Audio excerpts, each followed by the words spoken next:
This week, Judge Masipa granted a request that photos be made public of Reeva Steenkamp's body after she was shot 4 times by a boyfriend and former Paralympian Oscar Pistorius.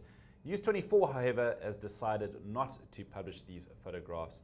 News24 editor-in-chief Adriaan Basson joins us in studio to explain why.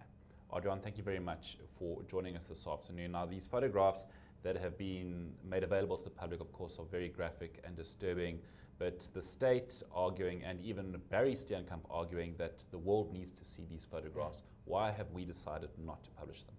Nick, let me start by saying that it's a good principle to make the docket available to the public, and we support openness of information.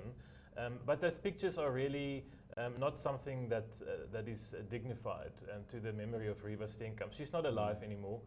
We had a debate in our newsroom between our colleagues. We asked everyone if they would be comfortable in us publishing these pictures. Some of us saw that one picture that obviously came up during the trial, which showed her bloody head after she was shot by Oscar Pistorius. And we also heard the testimony of Barry Steenkamp, her father, this week, who asked the court to release the photos to be published. But we said the debate in our team was around whether just the fact that the father and the mother wants these photos to be released, is that enough to justify us publishing it? Bearing in mind that children also read News24. Not only children, but also people who are sensitive to these kind of graphic images. And ultimately, what does it achieve?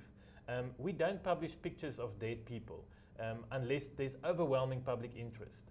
And every time we do so, there's an ethical debate. We are guided by the Press Code of South Africa that says we shouldn't publish pictures of violence, of people who are the victims of violence, again, unless there's overwhelming public interest.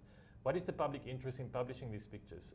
I agree with one of the commentators this week who said that if it's about the impact of this kind of crime on a family, and if it's about deterring others from doing this in future, the evidence of Barry Steenkamp, the evidence of that broken man, as Harry now called it, was so powerful and much more powerful than any crime scene photo can ever be. Those pictures are undignified. Reeva Steenkamp is no longer alive to make those decisions herself.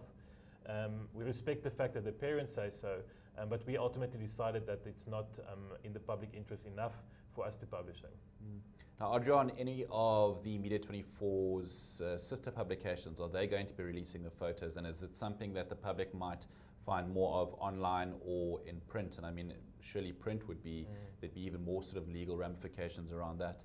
I've seen only 1 or 2 publications in South Africa publishing the unedited photos. It was in a newspaper.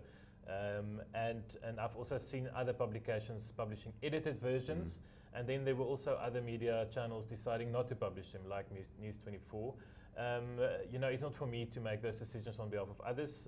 The South African National Editors Forum has also said that editors should bear in mind that there is still a press code in place when we take these decisions.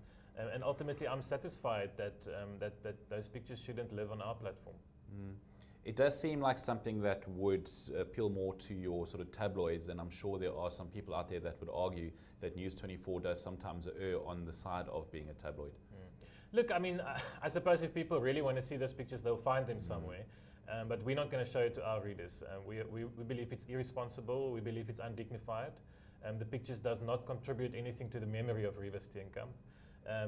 If the argument is that it should show the world the impact of the violence on a person's body and on a family, then I believe that the testimony that's been heard in court, and specifically by Barry Steenkamp, of how he hurts himself to feel the pain that his daughter felt, of how he can't mingle anymore and socialize with people, of the financial troubles his family is going through, that for me is much more powerful evidence of the damage caused by crime than a picture of a bloody person.